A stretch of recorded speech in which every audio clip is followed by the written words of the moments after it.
الحمد للہ رب العالمین والصلاة والسلام علی حبیبہ محمد وآلہ وصحبہ اجمعین۔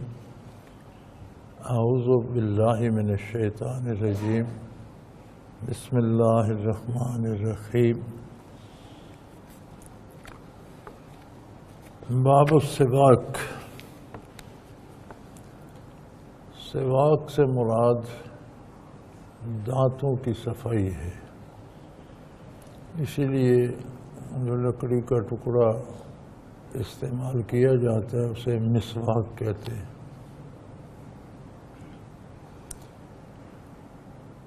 علماء کے مطابق مسواک اندازاً چھوٹی انگلی کے برابر موٹی اور ایک بالشت کے برابر لمبی ہونی چاہیے، مناسب مقدار ہے۔ کم موٹی ہو جائے خیر ہے، ذرا زیادہ ہو جائے خیر ہے، لیکن مناسب مقدار یہ ہے کہ چھنگلی کے مطابق موٹی ہو اور ایک بالشت لمبی ہو۔ اور بعض درخت معروف ہیں اس میں، چونکہ مسواک میں رس ہوتا ہے، درخت کا اثر ہوتا ہے، تو ایسی درخت کی شاخ جو صحت کے لیے مفید ہو اور دانتوں کی صفائی بھی کرتی ہو۔ پھر علماء فرماتے ہیں کہ مسواک اس طرح دانتوں کی لمبائی میں نہیں کرنی چاہیے، اس طرح دانتوں کی چوڑائی اور منہ کی لمبائی میں کرنی چاہیے، کیونکہ اس طرح کرنے سے مسوڑے زخمی ہوتے ہیں، یہ مسوڑوں کو حرج پہنچتا ہے۔ تو یہ اس کے قاعدے ہیں جو علماء کے نزدیک معتبر ہیں۔ نبی کریم صلی اللہ علیہ وآلہ وسلم نے اس کی بہت تاکید فرمائی ہے، اور اکثر اوقات حضور مسواک کرنا پسند فرماتے تھے، بلکہ دنیا سے پردہ فرماتے وقت بھی حضور نے حضرت عبد الرحمن ابو بکر رضی اللہ عنہ کے ہاتھ میں مسواک دیکھی تو اشارہ فرمایا، پسند فرمائی، انہوں نے پیش کر دی۔ تو آپ نے دیکھا تو چونکہ پہلے چبا کر اسے آگے سے برش بنایا جاتا ہے پھر استعمال ہوتی ہے، تو حضور پر نکاحت غالب تھی تو آپ نے ام المومنین حضرت عائشہ صدیقہ رضی اللہ عنہ کو دی، انہوں نے چبا کر نرم کر کے پیش کی۔ تو حضور نے دنیا میں وقت رخصت جو آخری کام کیا وہ بھی مسواک تھی، یعنی آپ اس قدر پسند فرماتے تھے۔ جہاں تک حضور کے ارشادات کا تعلق ہے تو اس میں بہت سی تعویلات کی جاتی ہیں، اس کا یہ فائدہ ہے، یہ فائدہ ہے، یہ فائدہ ہے۔ یہ ساری باتیں ثانوی درجہ رکھتی ہیں۔ اول اہمیت حضور کے طریقہ کار یا آپ کی سنت یا آپ کے حکم کی ہے، اس کا کوئی فائدہ سمجھ میں آئے یا نہ آئے، ہم اس کی تفصیل جانتے ہوں یا نہ جانتے ہوں، رسول اللہ صلی اللہ علیہ وسلم کے حکم پر عمل کرنا مومن کا ایمان ہے۔ عن ابی ہریرہ رضی اللہ تعالی عنہ قال قال رسول اللہ صلی اللہ علیہ وسلم لولا ان اشق علی امتی لامرتم بتاخیر العشاء وبالسواک عند كل صلاۃ او کما قال رسول اللہ صلی اللہ علیہ وسلم۔ حضرت ابو ہریرہ رضی اللہ عنہ سے روایت ہے کہ رسول اللہ صلی اللہ علیہ وسلم نے فرمایا کہ میری امت پر مشکل ہو جائے گا اس پر عمل، اور میں امت کو مشکلات میں مبتلا کرنا پسند نہیں کرتا۔ اگر ایسا نہ ہوتا تو میں دو باتوں کا حکم کرتا، ایک عشاء میں تاخیر کا۔ تو حضور پسند فرماتے تھے کہ عشاء کی نماز دن بھر کے کاموں سے فارغ ہو کر ادا کی جائے، اور نماز ادا کر کے بندہ سو جائے، پھر اسے کوئی کام نہ کرنا پڑے، اور مؤخر کر کے بلکہ حضور پسند فرماتے تھے کہ ثلث رات بھی گزر جائے تو عشاء پڑھ لے، لیکن اس کا حکم میں اس لیے نہیں دے رہا کہ لوگوں پر بوجھ پڑ جائے گا، تو لہذا جب وقت داخل ہوتا ہے پڑھ لیتے ہیں۔ تو ہماری آج کل تو یہ عادت ہو گئی ہے لوگوں کی کہ عموماً دیر سے سوتے ہیں اور دیر سے جاگتے ہیں۔ شہروں میں آپ دیکھیں تو 12-1 بجے 2 بجے جا کر بازار بند ہوتے ہیں، پھر جا کر لوگ سوتے ہیں، صبح پھر 12-1 بجے بازار کھلتے ہیں۔ یعنی ایک عجیب سا زندگی کا رویہ بدل گیا ہے۔ تو ایسے لوگوں کو چاہیے کہ جب کام سے فارغ ہوں عشاء ادا کریں اور سو جائیں، اور اگر دوپہر تک سونا مقصود ہے تو کم از کم نماز کے لیے اٹھ جائیں، اپنے وقت پر فجر ادا کریں، پھر آرام کر لیں۔ یہ درست نہیں ہے کہ مردار کی طرح پڑا رہے، اٹھ کر وقت پر نماز ادا نہ کرے اور دعوے اسلام بھی ہو، تو یہ درست نہیں ہے۔ تو حضور نے فرمایا کہ اگر میں یہ نہ سمجھتا کہ امت پر مشکل ہو جائے گی تو میں انہیں حکم دیتا کہ عشاء میں تاخیر کیا کرو۔ مقصد عالی یہ ہے کہ عشاء کے بعد پھر کوئی دنیا کے بکھیڑے نہ ہوں، اللہ کی بارگاہ سے دن بھر کے کام کی آخری حاضری ہے کہ یا اللہ آج میرا دن گزر گیا، تیری یاد میں بسر ہوا، تیرے نبی کی اطاعت میں بسر ہوا، اب میں آرام کرنے جا رہا ہوں، تیرے کرم سے، تیری مہربانی سے مجھے سوتے میں بھی شیطان کے حملوں سے اور برائی سے محفوظ رکھ، اور توفیق دے کہ آنکھ کھلے تو پھر میں تیری بارگاہ میں حاضر ہو جاؤں۔ تو یہ تسلسل اچھا ہے، اور یہ مزیدار بات نہیں ہے کہ عشاء ادا کر کے آپ پھر دنیا کے کام میں لگ جائیں۔ تو پسندیدہ بات حضور کے نزدیک یہ ہے کہ اپنا دنیا کا کام ختم کر لیں، چونکہ عشاء تو وقت سحر تک رہتی ہے۔ اور دوسری بات حضور نے فرمایا کہ میں ہر نماز کے لیے مسواک کا حکم دیتا ہوں۔ جو وضو کرتا ہے وہ تو کرتا ہی ہے، مسواک اگر لکڑی سے نہیں کرتا تو کم از کم انگلی مار لیتا ہے دانتوں پر، کوئی نہ کوئی طریقہ ہو جاتا ہے، حکم کی تعمیل ہو جاتی ہے۔ اگر لکڑی پاس نہ ہو، مسواک پاس نہ ہو تو کم از کم محض کلی نہ کرے بلکہ دانتوں پر انگلی مار کر تو وہ حکم کی تعمیل ضرور کرے، دانتوں کو صاف کرے۔ تو وضو میں تو لوگ کرتے ہیں، لیکن آپ کی پسند یہ تھی کہ وضو ہو بھی، پہلے وضو ہے اب نماز کا وقت ہوگا، اسے وضو سے نماز پڑھنے تو میں حکم دیتا کہ وضو تو ہے لیکن مسواک کر کے پڑھو۔ اور امام مالک رحمۃ اللہ علیہ کا اسی پر عمل ہے، اور فقہ مالکی کے اتباع والے آج بھی وضو ہو تو بھی مسواک کر کے نماز پڑھتے ہیں۔ وعن شریح بن حانی قال سألت عائشة رضی اللہ تعالی عنہ بأي شيء كان يبدأ رسول اللہ صلی اللہ علیہ وسلم اذا دخل بیتہ قالت بالسواک۔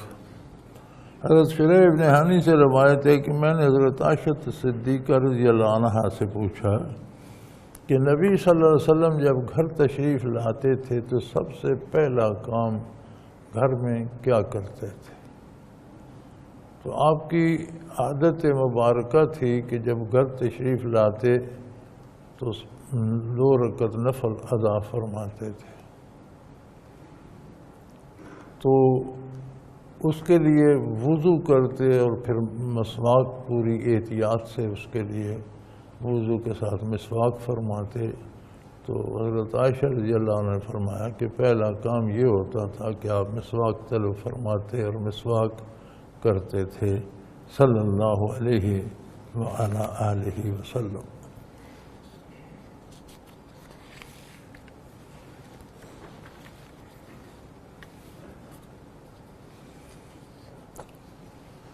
ایک بات یہ مسنون ہے کہ جب بندہ باہر سے گھر میں داخل ہو تو سلام بھیجے گھر والوں پر بھی اور اپنے آپ پر بھی۔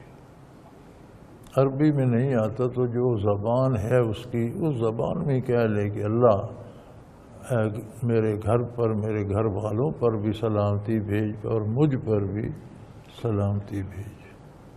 عربی آتی ہے تو ٹھیک ہے، نہیں آتی تو اللہ سے دعا کرنی ہے، وہ زبانوں کا محتاج تو نہیں ہے۔ عربی میں سعادت یہ ہے کہ اللہ کریم نے اسے اپنے کلام کے لیے منتخب فرمایا، رسول اللہ صلی اللہ علیہ وسلم کی زبان ہے، اور اللہ کو اتنی محبوب ہے کہ اہل جنت کی زبان بھی یہی خوبصورت زبان ہوگی۔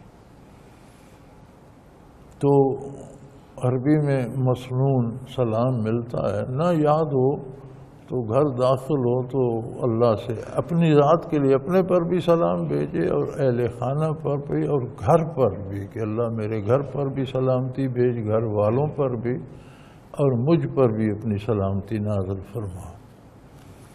یہ حضور کی بھی عادت مبارکہ تھی اور مسنون طریقہ یہی ہے۔ وعن عائشة رضی اللہ تعالی عنہا قالت قال رسول اللہ صلی اللہ علیہ وسلم عشر من الفطرہ قص الشارب وإيفاء اللحية والسواک واستشناق الماء وقص الأظفار وغسل البراجم وتنف الإبط وحلق الآنة وانتقاص الماء یعنی الاستنجا۔ وقال الراوی ونسیت العاشرة الا ان تكون المضمضة رواہ مسلم فی روایت الختان بدل ایفاء اللحیہ۔ لم اجد هذه الرواية في شيئين ولا في كتاب الحميدي، ولكن ذكر صاحب الجامع قضاء الخطابي في المعالم سنن عن ابي داود برواية عمار بن یاسر رضی اللہ تعالی عنہ۔ حضرت عائشہ رضی اللہ عنہا سے روایت ہے کہ رسول اللہ نے فرمایا 10 چیزیں فطرت میں سے ہیں، یعنی انسانی مزاج ہے، یہ وہ چیزیں ہیں جن پر ہر نبی نے عمل کیا ہے، ہر امت میں مسنون تھیں۔ تو گویا انسانی فطرت اور مزاج بن گیا ہے کہ کم و بیش 1.25 لاکھ انبیاء نے جس پر عمل فرمایا اور اپنی امتوں کو عمل کرنے کا حکم دیا۔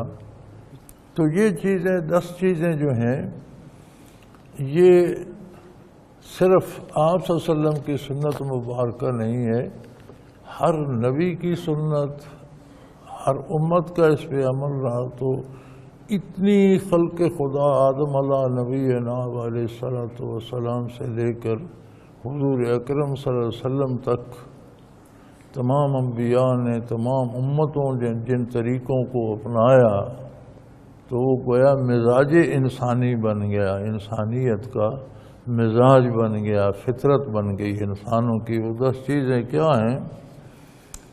قص الشارب، لبوں کا کم کرنا، مونچھوں کا کٹانا۔ اس میں بھی علماء کرام نے بڑی بحث کی ہے، کیونکہ 2 طریقے ہیں۔ ایک تو بعض لوگ بڑے گل مچھے رکھ لیتے ہیں اور بعض اس طرح سے صاف کر دیتے ہیں۔ علماء دونوں کے حق میں نہیں، گل مچھوں کے حق میں تو بالکل نہیں ہے نا۔ تو اس طرح سے صاف کرنے کو بھی غنیت الطالبین میں شیخ عبدالقادر جیلانی رحمۃ اللہ تعالی علیہ نے مکروہ لکھا ہے کہ یہ تشبہ بالنساء ہے، عورتوں سے مشابہت ہو جاتی ہے اور یہ ناپسندیدہ عمل ہے۔ اعتدال ہونا چاہیے۔ تو ایک معیار جو علماء نے جسے پسند کیا، وہ کہتے ہیں جس طرح آدمی کے ابرو کے جتنے بال ہوتے ہیں کم از کم اتنے بال لب پر بھی ہونے چاہیے کہ وہ مردوں کے لب کی طرح رہے۔ یعنی حضور نے صاف کرنے کا حکم نہیں دیا، کم کر، قص الشارب، انہیں کم کرے، یہ حکم نہیں دیا کہ انہیں جڑ سے مٹا دے۔ لیکن جو بالکل اس طرح سے صاف کر دیتے ہیں اس پر علماء نے نکیر نہیں کی، گرفت نہیں کی کہ حکم کی ایک طرح سے یہ بھی تعمیل تو کرتے ہیں لیکن مقصود وہ نہیں ہے، مقصود یہ ہے کہ کم کی جائیں، یہ نہیں کہ بالکل سرے سے مٹا دی جائیں۔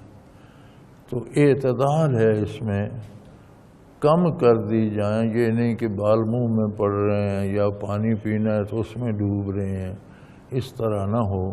لب کے یہ کنارے صاف اور نظر آنے چاہیے۔ تو اعفاء اللحیہ اور داڑھی کا بڑھانا یہ بھی مسنون ہے، اور یہ داڑھی کا بڑھانا بھی جیسے کہ ابھی عرض کیا گیا تمام انبیاء کی سنت ہے، مونچھیں کاٹنا بھی اور داڑھی بڑھانا بھی۔ تو داڑھی بڑھانے کی حدود و قیود کیا ہیں؟ کوئی بے تحاشا بکھری ہوئی داڑھی بڑھانا پسندیدہ نہیں ہے، اسے صاف ستھرا رکھنا، دھونا، تیل صابن لگانا، کنگھی کرنا، اور اس کی حدود و قیود اور بالوں کو بکھرنے نہ دینا، سنوار کر خوبصورت رکھنا مسنون ہے۔ پھر کم از کم ایک مشت ہونی چاہیے، اگر کوئی بڑھاتا ہے تو اس میں برائی نہیں ہے، کوئی حرج نہیں، لیکن کم کرتا ہے تو ایک مشت ہونی۔ اب اس مشت میں بھی بڑے مختلف، کوئی کہتا ہے یہ اس سے تھوڑی سے نیچے مشت ہونی چاہیے، ایک طبقہ کہتا ہے اس لب سے مشت ہونی چاہیے۔ اگر لب سے بھی مشت ہو تو کم از کم 1.5-2 انچ تو داڑھی ہو جاتی ہے، پھر اس لحاظ سے آئیں تو وہ مسنون قرار پاتی ہے۔ لیکن اس سے بھی کم کر دی جائے تو داڑھی کا مونڈنا صاف کرنا حرام ہے۔ تو جو مونڈنا چھوڑ دیتا ہے وہ فعل حرام سے تو بچ جاتا ہے، اگر سنت پوری نہیں بھی کر پاتا تو فعل حرام سے تو بچ جاتا ہے، برائی سے تو بچ جاتا ہے۔ اور اگر وہ رکھ لے اور زیادہ لمبی نہ بھی کرے تو یہاں سے بھی مشت لے تو کم از کم 1.5-2 انچ تو بن جاتی ہے۔ تو اس کا رکھنا ایک ایسی سنت ہے کہ حضور اکرم صلی اللہ علیہ وسلم کی سنت تو ہے ہی، تمام انبیاء کی سنت ہے۔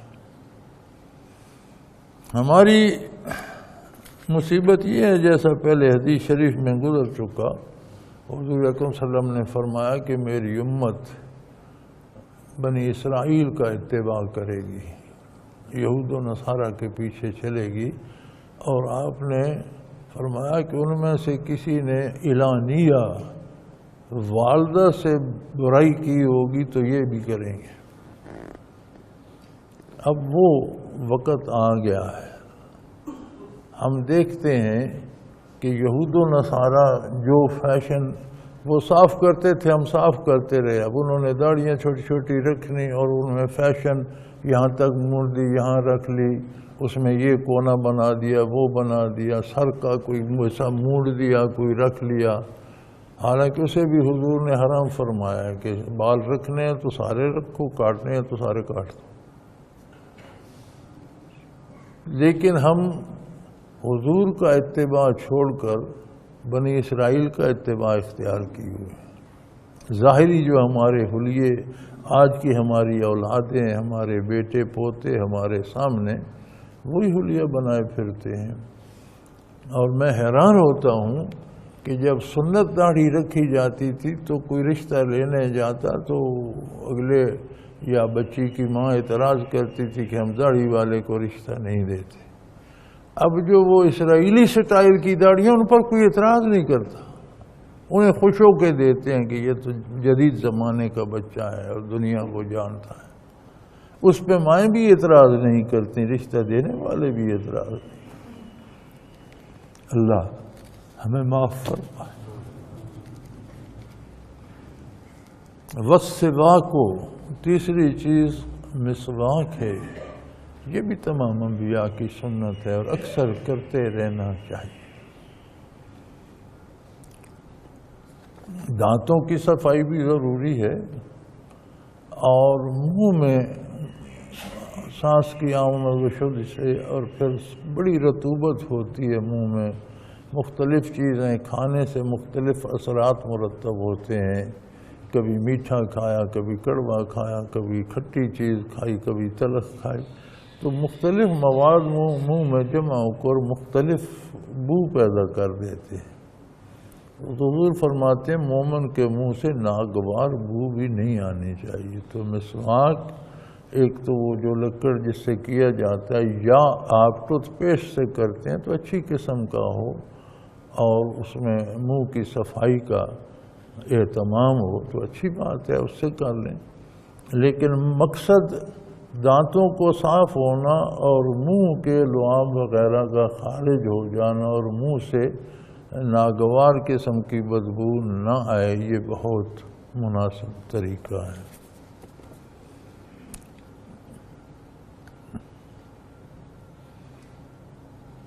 استشناق الماء اور ناک میں پانی چڑھانا. عموماً یہ کرتے ہیں ہم کہ اس طرح ناک یہاں تک پانی لگا دیے، یہ مقصد نہیں ہے. ناک کو آپ سانس دے کر اچھی طرح صاف کریں، اس میں پانی جہاں تک انگل جاتی ہے پانی اس طرح مار کے اسے صاف کیا جائے. مقصد صفائی ہے، چونکہ ناک میں بھی مختلف مواد جمع ہوتے رہتے ہیں. دماغ سے جو فاسد مادے خارج ہوتے ہیں تو ان کا تعلق براہ راست ناک سے ہے، وہ ناک میں آ جاتے ہیں تو اس میں مختلف مادے جمع ہوتے رہتے ہیں، تو وہ صاف ہونے چاہیے. جب بھی آپ وضو کرتے ہیں دن میں 5 دفعہ صاف ہو جائیں تو ماشاءاللہ صاف ہی رہیں گے الحمدللہ.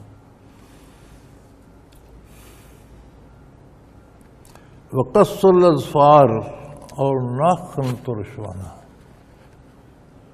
یہ بھی تمام انبیاء کی سنت ہے کہ ناخن تراشے جائیں اور ان کے فیشن نہ بنائے جائیں. بلکہ اب تو اسرائیلیوں نے ناخن بڑھانا شروع کر دیے تو ہماری ماؤں بہنوں نے بھی پنجے والے جانوروں کی طرح ناخن رکھے ہوئے ہیں، بڑھائے ہوئے ہیں. یہ درست نہیں ہے، یہ شرعاً جائز نہیں ہے. ناخن ترشوائے جائے، مرد ہو یا عورت ہو، مناسب حد تک انہیں صحیح طریقے سے ان کے نیچے میل کچیل جمع نہ ہونی پائے تو انہیں ترشوائے بھی جائیں. وضو میں بھی خاص طور پر انگلیوں کو مل کر دھویا جائے تاکہ ناخن صاف رہیں. وغسل البراجم میں اور بغلوں کے بال دور کرنا. اب یہ بھی یہودیوں اور نصرانیوں کی ایک روایت ہے کہ منہ صاف کر لیتے ہیں، مونچھ داڑھی مونڈ لیتے ہیں اور ساری عمر بغلوں سے بال صاف نہیں کرتے. تو ایک طبقہ جو اپنے آپ کو روشن خیال کہتے ہیں، ہمیں حال اس کا بھی یہی ہے. تو حضور فرماتے ہیں یہ بغلوں میں بال جو ہیں، ان میں بھی بغلوں میں پسینہ آتا ہے، اس سے فاسد مواد جمع ہو جاتے ہیں، بدبو بھی پیدا کرتے ہیں. تو ان کو صاف کرنا، بال نکالنا اتارنا کو کھیڑ دیتا ہے یا اس طرح سے صاف کر دیتا ہے. بہرحال بغلیں بھی صاف ہونی چاہیے، انہیں بھی صاف رکھنا چاہیے، ورنہ بیماریاں بھی پیدا کرتی ہیں اور ناگوار بو بھی پیدا کرتی ہیں. اور یہ فعل بھی تمام انبیاء کی سنت ہے، تمام امتوں میں یہ بھی تعلیم دیا گیا.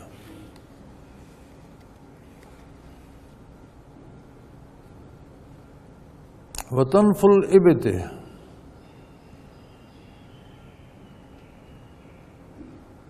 حلق الآنت، اور بغلوں کے بال صاف کرنا اور زیر ناف کے بال صاف رکھنا، یہ بھی تمام انبیاء کی سنت ہے کہ ایک مخصوص ہفتہ 10 دن کے بعد 15 دن کے بعد زیر ناف کی بھی صفائی کی جائے، کیونکہ یہاں بھی بہت زیادہ ٹانگوں کے جوڑ میں پسینہ آتا ہے، مواد جمع ہوتے رہتے ہیں، یہاں بال ہوں، بیماریاں بھی پیدا کرتے ہیں، ناگوار بو بھی پیدا کرتے ہیں. اور سنت ہے تمام انبیاء کی، تمام امتوں کو طریقہ ہے کہ زیر ناف کے بال صاف کیے جائیں. وانتقاص الماء یعنی الاستنجا، اور استنجا وغیرہ کرتے وقت پانی کا احتیاط سے استعمال کرنا، ضائع نہ کیا جائے. صفائی صحیح کی جائے لیکن ضائع نہ کیا جائے پانی. تو حکم یہ ہے کہ آپ دریا کے کنارے بھی وضو کر رہے ہیں تو اپنی ضرورت کا پانی استعمال کریں، ضائع نہ کریں۔ اور زیادہ ہے تو اللہ کا مال ہے، مخلوق کے لیے ہے، زیادہ چلتا رہے، اسے آپ اپنا ضرورت کا لے سکتے ہیں، اسے بھی ضائع کریں گے تو جواب دہی ہوگی۔ وقال الراوی نسیت العاشرہ، اور راوی کہتے ہیں کہ 10ویں بات مجھے بھول گئی، یاد نہیں رہی۔ ہو سکتا ہے کہ آپ نے کلی کرنے کے بارے فرمایا وَأَن تَكُونَ الْمَضْمَضَةَ، یہ مسلم شریف کی روایت ہے، اور ایک دوسری روایت میں الختان و بدل اعفاء اللحیہ، اور دوسری روایت میں داڑھی بڑھانے کے بدلے ختنہ کرنا ارشاد کیا گیا ہے کہ بچے کا ختنہ کرانا بھی مسنون ہے۔ آج کل ایک بہت اچھا رواج ہے کہ بچہ پیدا ہوتے ہی ڈاکٹر ختنہ کر دیتے ہیں، تو یہ بہت اچھی بات ہے۔ سال بعد کو کرا لیتا ہے، 2 سال 5 سال، لیکن علماء فرماتے ہیں کہ کم از کم اگر بہت دیر بھی کر دے تو بلوغت سے پہلے کرے، کیونکہ بالغ ہو جانے پر ستر واجب ہو جاتا ہے اور ختنہ کرنا سنت ہے، تو سنت کے لیے واجب ترک نہیں کیا جا سکتا۔ اتنی دیر نہ کر دے، یا کوئی غیر مسلم بالغ ہے وہ مسلمان ہوتا ہے تو اس کا ختنہ ضروری نہیں ہے، چونکہ ختنہ سنت ہے اور 70 واجب ہے، تو ایک سنت کے لیے واجب کو ضائع نہ کیا جائے۔ تو ختنہ آج کل تو خیر اچھا رواج ہے، پیدائش پر ہی بچے کا ساتھ ہی ختنہ، اس سے اسے زخم بھی کم ہوتا ہے کہ اس وقت گوشت میں خون کم دوڑ رہا ہوتا ہے، تو 1-2 دن میں ٹھیک بھی ہو جاتا ہے۔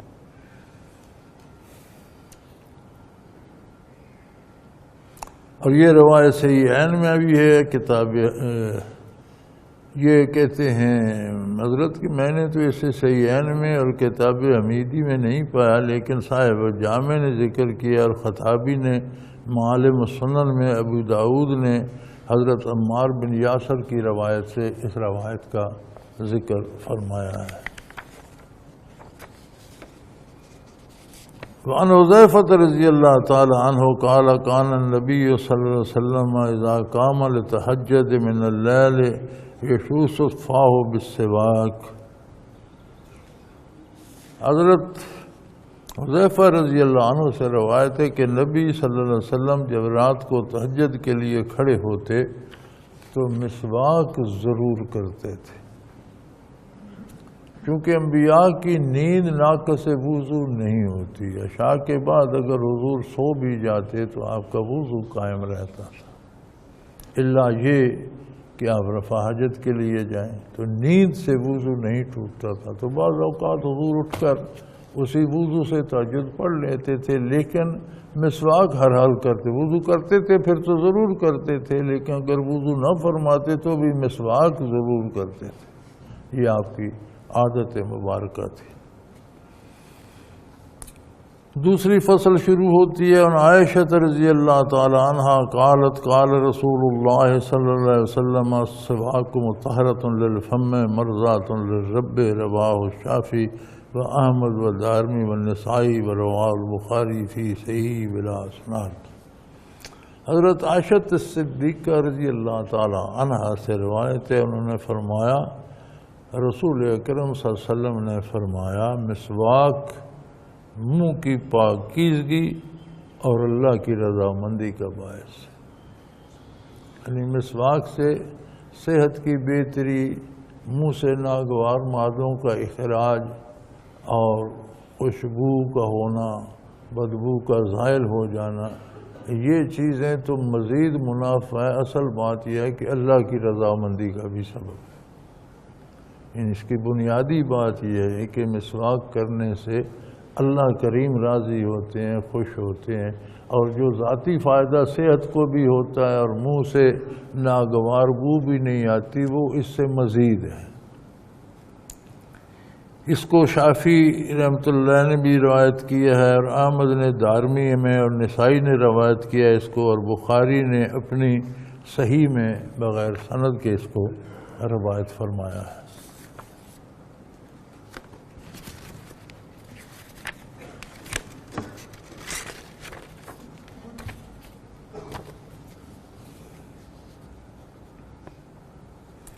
ونبی ایوب رضی اللہ تعالی عنہ قال قال رسول اللہ صلی اللہ علیہ وسلم اربع من سنن المرسلین الحیاء ویری الختان والتعطر والسواک والنقاح رواه الترمذی او کما قال رسول اللہ صلی اللہ علیہ وسلم نے حضور صلی اللہ علیہ وسلم حضرت ابو ایوب رضی اللہ عنہ سے روایت ہے، فرماتے ہیں فرمایا رسول اللہ صلی اللہ علیہ وسلم نے 4 چیزیں رسولوں کی سنت ہیں، تمام رسولوں کی یہ سنت ہیں۔ حیا کرنا، ایک حد کے اندر رہنا، گھر میں ہوں، مجلس میں ہوں، ملازمت میں ہوں، دکان پر ہوں، بات کرتے وقت، کام کرتے وقت حیا کی حدود کو پار نہ کرنا، ایسا جملہ نہ کہنا جس سے بے حیائی ٹپکتی ہو، ایسا کام نہ کرنا جس سے بے حیائی ٹپکتی ہو۔ یہ تمام رسولوں کی سنت ہے کہ بندہ جہاں بھی ہو، جس حال میں بھی ہو، حد کے اندر لباس میں بھی حیا ہو۔ اب یہ حیا والا لباس تو نہیں ہے جو آج کل ہماری مائیں بہنیں بیٹیاں پہنے پھرتی ہیں کہ جسم ننگا ہے اور لباس بھی ہے، یہ بے حیائی ہے نا۔ ایسی بات کرنا جلسوں میں، مائک پر، مساجد میں، جس میں کسی کا مذاق اڑایا جاتا ہو اور ناروا مذاق اڑایا جائے، یہ حیا کے خلاف ہے۔ حد کے اندر بات کرنی چاہیے، ایک حد ہے شرف انسانیت کی، اس کے اندر رہنا چاہیے۔ مسجد میں ہو، بازار میں ہو، دفتر میں ہو، گھر میں ہو، بیوی سے بات کریں، بچوں سے بات کریں۔ اب بیوی سے بے تکلفی ہے، لیکن جب بات کریں تو ایک حد کے اندر رہنا چاہیے۔ تو میں تیرے باپ کی ایسی، تیری ماں کی، یہ حیا کے اندر، حد کے حیا سے باہر ہے نا۔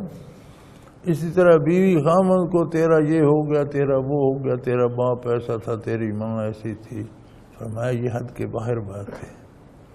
تو اگر اس کی پابندی کی جائے تو کتنے بڑے فساد ختم ہو جاتے ہیں، گھروں سے، گلی محلوں سے، دفاتر بازاروں سے، ہمارے اپنی مجالس سے کتنے فساد، کتنے جھگڑے صرف اس ایک بات سے ختم ہو جاتے ہیں جو ہماری فوش کلامی میں کہوں گا، جس بات میں حیا نہ وہ فوش ہی ہے، محض ہماری فوش کلامی کی وجہ سے شروع ہو جاتے ہیں۔ تو فرمایا حیا کرنا بھی یہ تمام رسولوں کی سنت ہے۔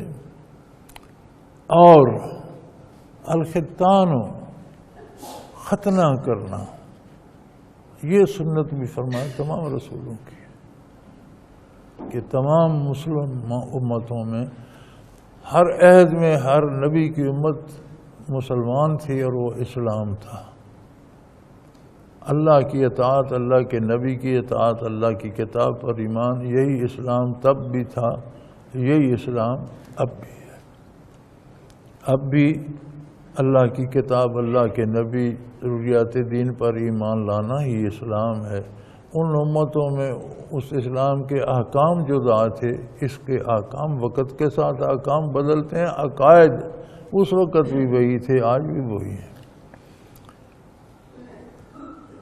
تو فرمایا ختنہ کرنا، خوشبو لگانا، حیا کرنا، ختنہ کرنا اور خوشبو لگانا، یہ بھی تمام انبیاء کی سنت ہے کہ لباس اچھا ہو اور جتنی ممکن ہو جو اسے دستیاب ہو تو کوشش کرے کہ خوشبو لگا کر رہے، اس کے قریب سے کوئی ایسی کراہت آمیز مہک نہیں آنی چاہیے۔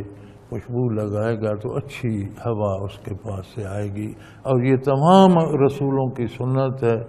مسواک کرنا یہ بھی تمام رسولوں کی سنت ہے، اور نکاح کرنا یہ بھی تمام رسولوں کی سنت ہے۔ یہ بھی کوئی نیکی نہیں ہے کہ نکاح نہ کیا جائے، لیکن گناہ کرتے رہو، گناہ نہ کیا جائے، نکاح کیا جائے۔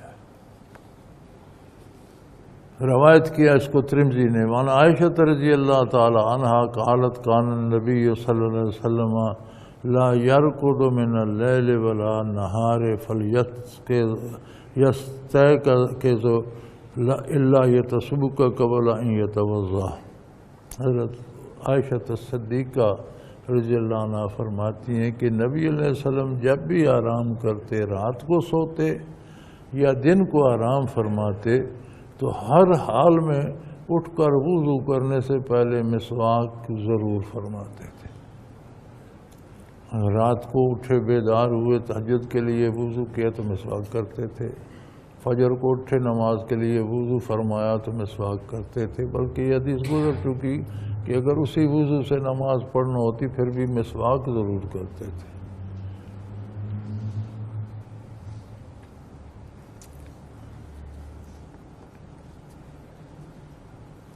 اس کو احمد اور ابو داؤد نے روایت کیا ہے۔ وعنہا قالت کان النبی صلی اللہ علیہ وسلم سجاک فلیاتنی سواک لیغسلہ فابدعہ بہ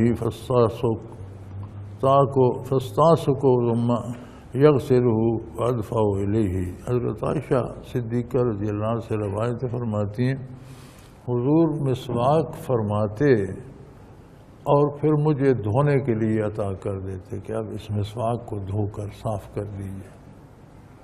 تو گویا مسواک کرنے کے بعد اسے دھو کر صاف کر کے رکھنا بھی سنت ہے۔ عموماً ہم یہ کرتے ہیں کہ مسواک کرنے کے بعد اسے سنبھال لیا، جیب میں ڈال لیا یا رکھ لیا، نہیں، فرمایا حضور کی عادت مبارک تھی کہ جب مسواک کر لیتے تو اسے دھونے کے لیے مجھے عطا کر دیتے۔ تو وہ فرماتی ہیں کہ جب مجھے عطا کرتے دھونے کے لیے تو میں اس سے پہلے مسواک کرتی تھی۔ حصول برکت کے لیے حضور اکرم صلی اللہ علیہ وسلم کا جھوٹا ہے، آپ کا لعاب مبارک اس کے ساتھ لگا ہوا ہے، فرماتی ہے میں ایسے ہی دھو نہیں دیتی تھی، میں پہلے خود مسواک کر لیتی تھی اور پھر میں اسے دھوتی تھی اور دھو کر آپ کو پیش کر دیتی تھی۔ جب آپ مسواک سے فارغ ہوتے تو دھونے کے لیے دیتے۔ تو آپ کو حضرت عائشہ رضی اللہ عنہ سے غایت محبت بھی تھی، اہلیہ محترمہ بھی تھیں، ام المومنین بھی تھیں، اور آپ کے ذاتی محبت کا بھی کمال ہے، بلکہ وقت وصال بھی آپ صلی اللہ علیہ وسلم نے جو مسواک حضرت عائشہ ہی کو دی اور انہوں نے دندوں سے چبا کر اسے نرم کر کے حضور کو پیش کی، تو یہ سعادت انہیں نصیب تھی۔ تو علماء فرماتے ہیں کہ بزرگوں کی چیزوں سے برکت حاصل کرنا اچھی بات ہے۔ یہ ثابت ہوتا ہے یہاں سے کہ ام المومنین رضی اللہ تعالی عنہ حضور کی مسواک سے برکت حاصل کرنے کے لیے مسواک کر لیا کرتی تھیں۔ تو اہل اللہ کی، علماء حق کی، بزرگوں کی استعمال شدہ چیزوں سے برکت حاصل کرنا اچھی بات ہے۔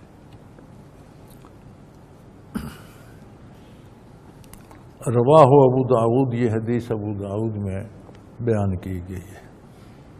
وَنَبِي عمر رضی اللہ تعالیٰ عنہ أن النبي صلی اللہ علیہ وسلم قال رانی فی المنام السواک بالسواک فجعلنی رجلان أحدهما أكبر من الآخر فناولت السواک والأصغر منها فقیل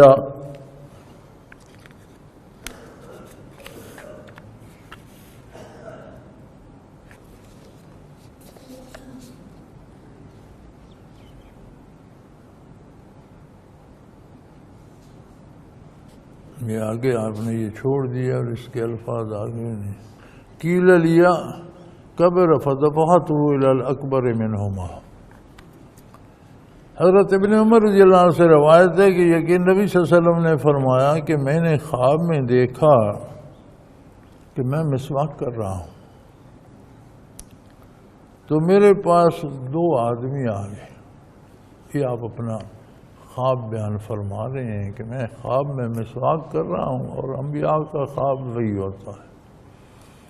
تو خواب میں نے دیکھا کہ میرے پاس دو آدمی آ گئے، ایک بڑا تھا دوسرا چھوٹا۔ تو میں نے فارغ ہو کر وہ چھوٹے کو مسواک اپنی شفقت سے، یہ چھوٹا ہے اس پر زیادہ شفقت ہونی چاہیے، اسے مسواک دینا چاہا، تو مجھے فرمایا گیا کہ بڑے سے شروع کریں، تو میں نے وہ مسواک خواب ہی میں اس بڑے کو عطا کر دی۔ تو علماء فرماتے ہیں یہاں تعلیم فرمایا جا رہا ہے کہ کوئی تبرک، کوئی چیز اچھی، کوئی بزرگوں کی نشانی یا کوئی مسنون یا کوئی تحفہ دینا ہو تو اس میں درجات کا لحاظ رکھنا چاہیے، بڑے سے شروع کرنا چاہیے، بڑا زیادہ مستحق ہے، اس سے چھوٹا پھر بعد میں، اس سے چھوٹا بعد۔ تو یہ تعلیم امت کے لیے تھا کہ آپ کوئی تحفہ دیتے ہیں یا کوئی نعمت تقسیم کرتے ہیں، ورنہ تو شفقت کا مستحق چھوٹا ہوتا ہے، لیکن فرمایا یہاں شفقت کی بات نہیں، یہاں اعزاز کی بات ہے۔ تو جب اعزاز کی بات ہوگی تو وہ بڑے سے شروع ہوگی، بڑے کو پہلے دیں پھر چھوٹے کو بعد میں دیں۔ وعن ابی امامۃ رضی اللہ تعالی عنہ ان رسول اللہ صلی اللہ علیہ وسلم قال ما جانی الجبریل علیہ السلام قط الا امرنی بالسواک لقد خشیت ان افی مقدم فی رواہ احمد و مسلم۔ حضرت ابو امامہ رضی اللہ عنہ سے روایت ہے، وہ فرماتے ہیں نبی صلی اللہ علیہ وسلم نے فرمایا کہ میرے پاس جبرائیل جب کبھی آتے تو مسواک کرنے کا حکم الہی مجھے پہنچاتے، جب بھی آتے جو بھی اور بات ہوتی اس کے ساتھ یہ حکم ضرور ہوتا، تو فرماتے کہ میں تو اس بات سے ڈر گیا کتنا مسواک کر کر کر کے میں اپنا منہ زخمی کر لوں گا، جبڑے اڑا دوں گا۔ اتنی تاکید مجھے کی گئی کہ جب بھی جبرائیل امین حاضر ہوتے کوئی حکم الہی لے کر تو یہ پیغام اللہ کی طرف سے ضرور دیتے کہ مسواک کیا کریں۔ اس کو احمد نے روایت کیا ہے۔ وعن انس رضی اللہ تعالی عنہ قال قال رسول اللہ صلی اللہ علیہ وسلم لقد اکثرت علیکم فی السواک رواہ البخاری۔ حضرت انس رضی اللہ عنہ سے روایت ہے، رسول اللہ نے فرمایا یقیناً بہت بیان کیا ہے میں تم سے مسواک کے بارے میں، یعنی بہت زیادہ تمہیں تاکید کر چکا ہوں، بہت دفعہ کہہ چکا ہوں کہ مسواک کو اپنی عادت بنا لو، مسواک ضرور کیا کرو، ضرور کیا کرو، ضرور کیا کرو۔ اس کو بخاری نے روایت کیا ہے۔ عن عائشہ رضی اللہ تعالی عنہ قالت کان رسول اللہ صلی اللہ علیہ وسلم یستن عنده رجلان احدهما اکبر من الآخر فوحى الیہ فی فضل السواک ان کبر آت سواک اکبرہما۔ حضرت عائشہ رضی اللہ عنہ سے بھی روایت ہے کہ حضور صلی اللہ علیہ وسلم مسواک کرتے تھے اور آپ کے پاس دو آدمی تھے، ان دونوں میں ایک بڑا تھا، دوسرے سے آپ کو وحی کی گئی کہ مسواک کی فضیلت میں بڑے کو مقدم کریں، تو مسواک بڑے کو عطا کی گئی۔ وہی خواب والی بات ہے، آپ نے اس کا ذکر فرمایا کہ جب کوئی چیز عزت کے لیے، تکریم کے لیے، احترام کے لیے تقسیم کی جائے گی تو وہ بڑے سے شروع ہوگی، وہ عطا کے لیے کی جائے گی تو وہ غریب سے، مسکین سے، چھوٹے سے شروع ہوگی، چونکہ بڑا اس کا یا امیر اس کا محتاج نہیں ہے، غریب زیادہ محتاج ہے۔ لیکن جب احترام کے لیے دی جائے گی تو وہ بڑا اس کا زیادہ مستحق ہے اور چھوٹے کی باری بعد میں آئے گی۔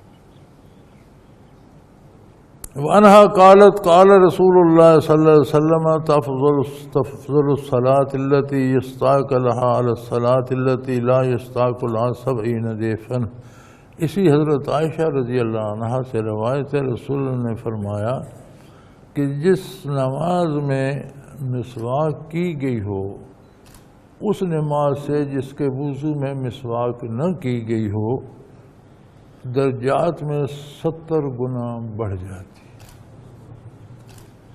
جس کے نماز کے وضو میں آپ نے مسواک کر لی اور ایک وضو کی اور مسواک نہیں کی تو وضو تو ہو گیا، لیکن جس وضو سے جو نماز آپ پڑھیں گے تو مسواک والے وضو والی نماز اس سے 70 درجے زیادہ ثواب پائے گی۔ اور یقینی 70 نہیں ہے، چونکہ عربی محاورے کے مطابق 70 بہت کثرت کے لیے استعمال ہوتا تھا کہ بہت زیادہ، جیسے ہمارے ہاں اردو میں رواج ہے کہ ہم کہتے ہیں یہ اس سے ہزاروں گنا بڑا ہے، ہم نے کو گنا ہوا ہوتا ہے کہ کتنے ہزار بڑا ہے، مراد یہ ہوتی ہے کہ بہت زیادہ بڑا ہے۔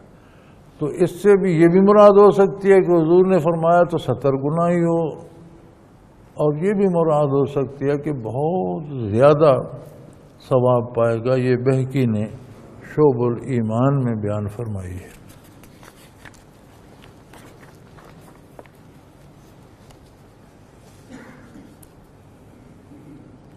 عن ابی سلمۃ رضی اللہ تعالی عنہ عن زید بن خالد الجہنی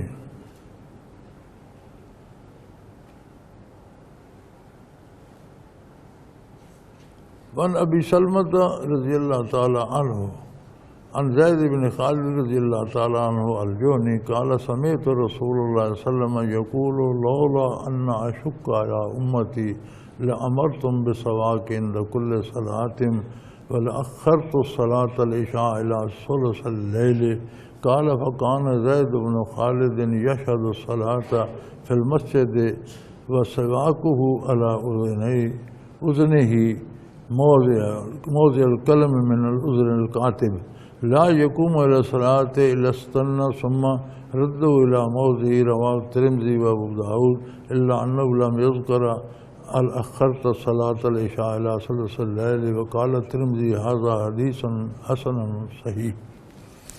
حضرت ابو سلمہ رضی اللہ عنہ زید بن خالد جہنی سے روایت کرتے ہیں کہ رسول اللہ صلی اللہ علیہ وسلم سے سنا، وہ فرماتے تھے کہ اگر یہ بات نہ ہو کہ امت کو بہت مشقت پڑ جائے گی تو میں اپنی امت کو ہر نماز کے لیے مسواک کرنے کا حکم دیتا.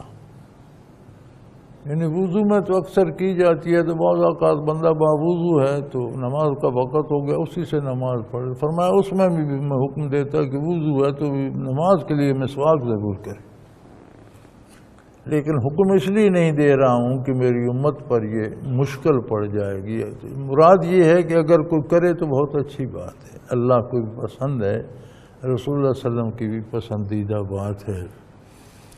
تو اور دوسرا عشاء کی نماز کو تہائی رات تک مؤخر کرنے کا حکم دے دیتا. یعنی ان لوگوں کے لیے جو پہلے پیر نہیں سوتے، جنہیں کام کاج ہوتا ہے، مصروفیات ہوتی ہیں، تو میں حکم دیتا کہ تم عشاء کو مؤخر کر دو. جب فارغ ہو جاؤ تو نماز ادا کرنے کے بعد سو جاؤ. پھر تمہاری یہ اس دن کی آخری حاضری ہے بارگاہ ربوبیت میں، وہاں سے فارغ ہو کر پھر سو جاؤ. اگلی نماز کا خیال رکھو کہ جب بیدار ہوں گا تو پھر پہلے حاضری بارگاہ الوہیت میں دوں گا، پھر دنیا کے کام کروں گا.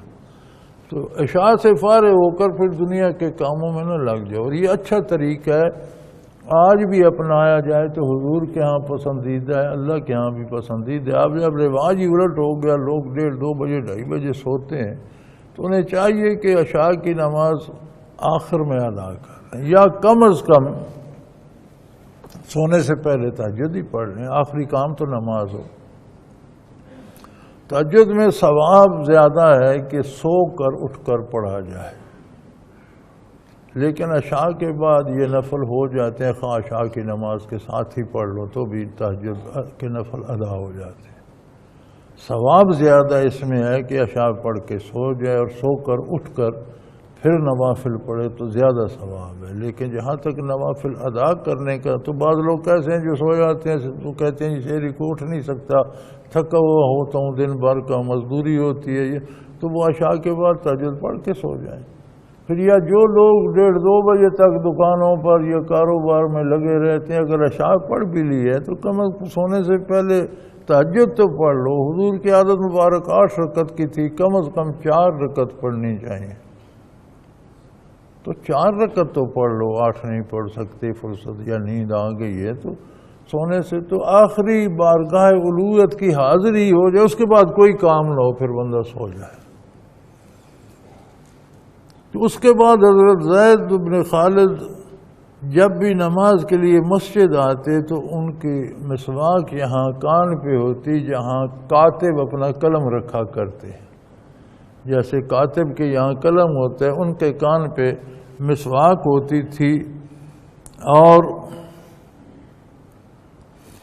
مسواک کیے بغیر نماز میں شامل نہیں ہوتے تھے، مسواک کر کے پھر اسے کان ہی میں لگا لیتے تھے. یہ ترمذی نے، ابو داؤد نے روایت کیا ہے. ابو داؤد نے یہ روایت نہیں کی کہ میں عشاء کو تہائی رات تک مؤخر کرنے کا حکم دیتا، اور ترمذی فرماتے ہیں کہ یہ حدیث حسن بھی ہے، صحیح بھی ہے، صلی اللہ علیہ وسلم۔ اگلا باب شروع ہوتا ہے باب سنن الوضو، وضو کی سنتوں کا بیان کہ وضو میں کیا کیا سنت ہے۔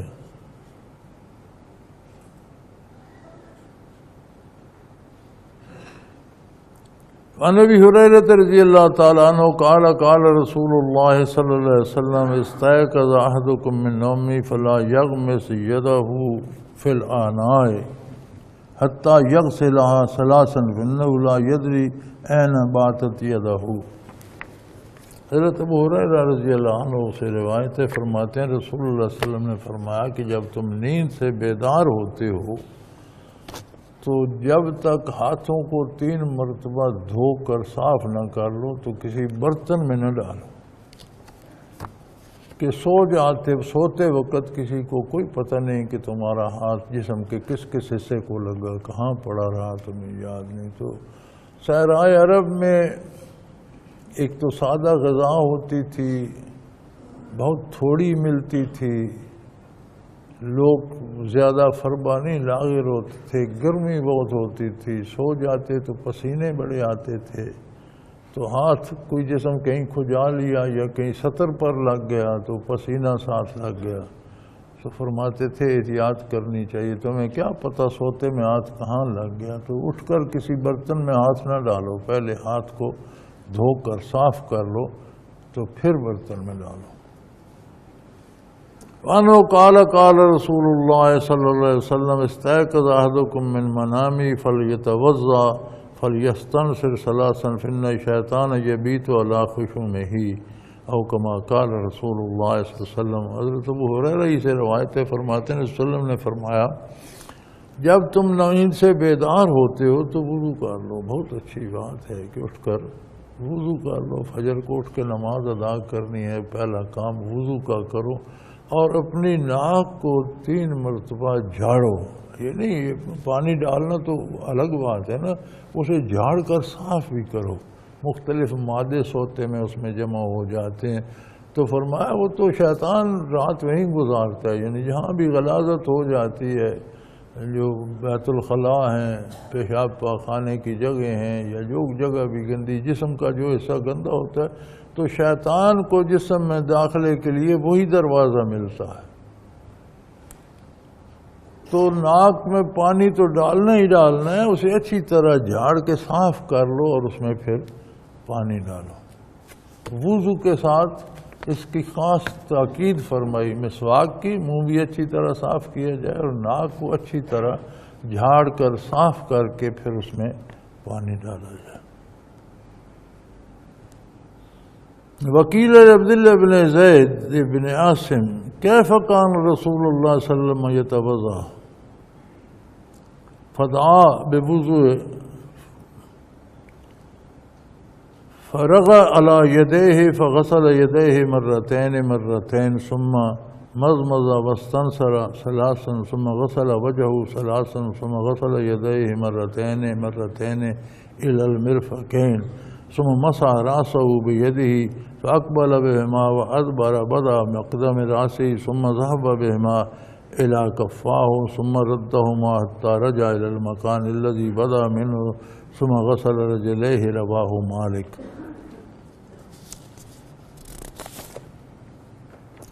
والنسائی بل ابی داؤد ونحوہ وذکر صاحب الجامع فی المتفق علیہ وکیل بن زید بن عاصم توضا لنا وضو رسول اللہ صلی اللہ علیہ وسلم۔ اسی آگے لمبی ہے۔ فرمایا حضرت عبداللہ ابن زید بن عاصم سے فرمایا عرض کی گئی کہ ہمیں بتائیے رسول اللہ صلی اللہ علیہ وسلم کس طرح وضو کرتے تھے۔ انہوں نے وضو کے لیے پانی منگوایا، اپنے دونوں ہاتھوں کو پہلے 2 مرتبہ دھویا، پھر کلی کی اور ناک جھاڑی 3 مرتبہ، یعنی 3 مرتبہ منہ صاف کیا، کلی کی دانت صاف کیے، پھر ناک صاف کی 3 دفعہ پانی اس میں، پھر 3 بار چہرہ دھویا، پھر اپنے دونوں ہاتھ کونیوں تک 2 بار دھوئے، پھر دونوں ہاتھوں سے سر کا مسح کیا کہ پورے اس کو پیچھے تک لے کے، اور پھر واپس آگے تک لے آئے۔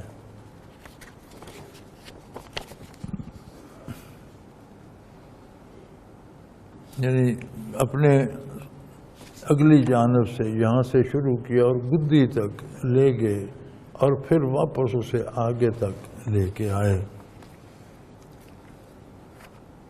پھر دونوں پاؤں دھوئے۔ روایت کیا اس کو مالک، نسائی اور ابو داؤد نے۔ حضرت عبداللہ بن زید بن عاصم سے عرض کی گئی کہ آپ نے حضور کو وضو کرتے دیکھا ہے، آپ شاہد ہیں، تو ہمیں وضو کر کے دکھائیے۔ انہوں نے پانی منگوایا اور لوگوں کے سامنے وضو کیا، اپنے ہاتھ 2 دفعہ دھوئے۔ اسی طرح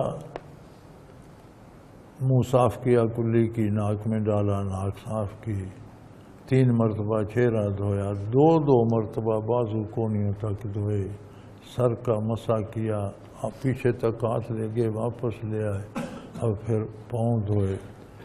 تو اس میں علماء نے جو بات تحقیق سے تمام احادیث کو جمع کر کے کون سی حدیث پہلے ہے، کون سی بعد میں ہے، کون سی منسوخ ہو گئی، کون سی باقی ہے، کون حکم کب تھا، یہ بڑا لمبا، یہ صرف مجتہدین ہی کر سکتے ہیں، حافظان حدیث ہوتے ہیں، قرآن کریم کے احکام سے واقف و آگاہ، تفسیر، شان نزول، معانی، مفاہیم، زیر زبر سب جانتے ہیں۔ تو فرماتے ہیں کہ ایک دفعہ بھی آزاد ہو لیے جائیں تو فرض ادا ہو جاتا ہے، وضو ہو جاتا ہے۔ دوسری دفعہ دھو لیے جائیں تو یہ سنت ہے، اور زیادہ تاکید ہو جاتی ہے کہ 2 دفعہ دھو لیں۔ 3 دفعہ دھوئے جائیں تو نفل ہو جاتا ہے، مزید اس پر ثواب ہوتا ہے اور فائدہ ہوتا ہے، اس لیے کہ حضور نے 1 بار بھی دھوئے ہیں، 2 بار بھی دھوئے ہیں، اور 3 بار بھی دھوئے ہیں۔ تو یہ تینوں چیزیں ثابت ہیں۔ اگر کوئی کسی جلدی میں، مصیبت میں، باہر لڑائی لگی ہوئی ہے، ایک مجاہد ہے، اس نے وہ تو ایک بار بھی دھو لے، خیر ہے، فرض تو ادا ہو گیا۔ مسافر ہے، جا رہا ہے، اتنی فرصت نہیں، 2 بار دھو لیا، ٹھیک ہے۔ آرام سے مسجد میں بیٹھا ہے، فرصت ہے تو 3 بار کیوں نہ دھوئے، مکمل کرے اپنا جتنا اجر مل سکتا ہے۔ ہمیں دنیا کے معاملے میں تو کہا جائے کہ یار یہ کام 2 منٹ کرو گے تو 50 روپے ملیں گے، 4 کرو گے تو 100 ہو جائیں گے، 6 تو کرو گے تو 1000 مل جائے گا۔ کوئی ہے جو 4 منٹ پہ چھوڑ دے؟ سارے 6 ہی کر کے چھوڑیں گے کہ کیا ضرورت ہے 1000 چھوڑنے۔ تو آخرت کے لیے بھی یہی سوچنا چاہیے کہ جس میں زیادہ درجہ، زیادہ ثواب ہے، توفیق ہو، فرصت ہو، اللہ صحت دے، عافیت دے، تو پورا کیا جائے۔ علماء فرماتے ہیں کہ جب آپ نفل پہ قائم ہو جاتے ہیں تو یہ 3 قلعے ہیں، فرض، سنت اور نفل۔ تو لڑائی باہر کے قلعے پہ چلی جاتی ہے، شیطان آپ سے نفل چھڑانے کی کوشش کرتا ہے، آپ اپنے نفل پہ قائم رہنے کی کوشش کرتے ہیں۔ سنت اور فرض 2 قلعے محفوظ ہیں آپ کے۔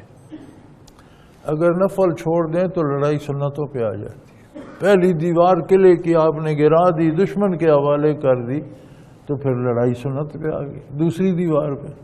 سنت میں بھی آپ نے چھوڑنا شروع کر دیا کہ صرف فرض ادا کرنے سے نماز ادا ہو جاتی ہے، آپ ظہر کے نفل بھی چھوڑ دیں، سنتیں بھی چھوڑ دیں، 4 فرض پڑھ لیں، آپ کی ظہر ادا ہو گئی۔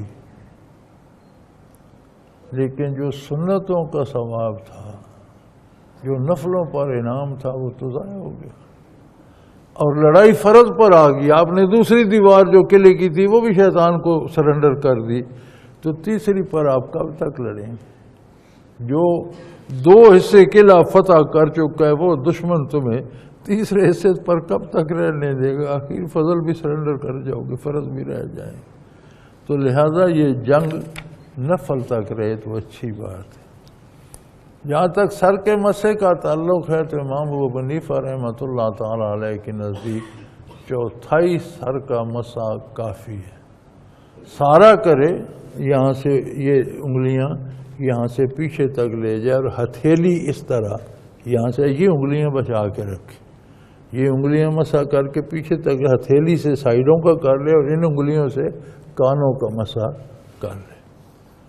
بہت اچھی بات ہے، لیکن کم از کم چوتھائی سر کا مسا ضرور کرے. کسی جلدی میں بھی ہو، فوراً کرنا چاہتا ہے تو چوتھائی سر کا مسا ضرور کرے.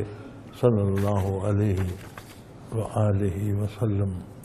اور یہ نسائی اور ابی داؤد نے اسی طرح ذکر کی ہے، صاحب الجامع نے بھی ذکر کی ہے، متفقن علیہ ہے. اور قیل لعبداللہ بن زید بن عاصم توضأ نعل وضوء رسول اللہ صلی اللہ علیہ وسلم فدعا بآناء فأكفأ منه على يديه فغسلها ثلاثا ثم أدخل يده فاستخرج ماء فمضمض واستنشق من كف واحد ففعل ذلك ثلاثا ثم أدخل يده فاستخرجهما فغسل وجهه ثلاثا ثم أدخل يده فاستخرجها فغسل يديه إلى مرافقين مرتين ثم أدخل يده فاستخرجها فمسح برأسه فأقبل بيديه وأدبر ثم غسل رجليه إلى الكعبين ثم قال هكذا كان وضوء رسول الله صلى الله عليه وسلم. في رواية فأقبل بهما وأدبر بدأ بمقدم رأسه ثم ذهب بما إلى فقاه ثم ردهما إلى المكان الذي بدأ منه ثم غسل رجليه. ففي رواية فمضمض واستنشق واستنشر ثلاثا بثلاث غرفات من ماء. وفي أخرى فمضمض واستنشق من كفة واحدة فقال ذلك ثلاثا. وفي رواية في البخاري فمسح رأسه فأقبل بما وأدبر مرة واحدة ثم غسل رجليه إلى الكعبين. وفي الأخرى فمضمض واستنشر ثلاث مرات من غرفة واحدة. یہ وہی حدیث آگے چل رہی ہے کہ یہ متفقن علیہ ہے کہ حضرت عبداللہ بن زید بن عاصم سے یہ عرض کیا گیا کہ آپ رسول اللہ صلی اللہ علیہ وسلم کا وضو کر کے ہمیں دکھائیے. تو انہوں نے پانی کا برتن منگایا، اس میں اپنے ہاتھ تین مرتبہ دھوئے. ہو سکتا ہے یہ دوسری دفعہ ہو، کسی اور مجلس میں ہو. پہلی مجلس میں تھا کہ انہیں دو دفعہ دھویا، اب اس میں 3 دفعہ دھونے سے مراد یہ ہے کہ حضور نے کبھی 2 دفعہ بھی دھوئے اور 3 دفعہ دھونا بھی پسند فرمایا. تو یہاں انہوں نے ہاتھوں کو 3 دفعہ دھویا، پھر پانی کے برتن میں ہاتھ ڈالا اور کلی کی 3 دفعہ، پھر پانی لیا اپنے ہاتھوں پر اور ناک میں صاف کی، ناک میں ڈالا 3 دفعہ، پھر دونوں ہاتھ کونیوں تک 2 مرتبہ دھوئے، بازو کونیوں تک 2 مرتبہ، اس دفعہ بھی 2 مرتبہ دھوئے. پھر اپنا ہاتھ پانی میں داخل کیا اور نکالا تو سر کا مسح کیا کہ دونوں ہاتھ پیچھے تک لے گئے اور پھر آگے تک، اور اپنے دونوں پاؤں ٹخنوں تک دھوئے. اور فرمایا رسول اللہ صلی اللہ علیہ وسلم کا وضو یہی تھا. ایک روایت میں ہے کہ آگے سے اپنے ہاتھ پیچھے کیا، پیچھے سے آگے طرف لائے، یعنی مسح شروع کیا سر کے اگلے حصے سے پیچھے تک لے گئے، اور پیچھے سے میں اس کی شرح بتا چکا ہوں طریقہ اس کا کیا ہے. اور ایک روایت میں کلی کی ناک میں پانی دیا اور ناک جھاڑی 3 مرتبہ، یعنی ناک میں صرف پانی نہیں چڑھایا، 3 مرتبہ ناک صاف بھی کی اور پھر اس میں پانی بھی ڈالا. اور دوسری روایت میں کلی کی اور ناک میں ایک چلو سے 3 دفعہ پانی ڈالا.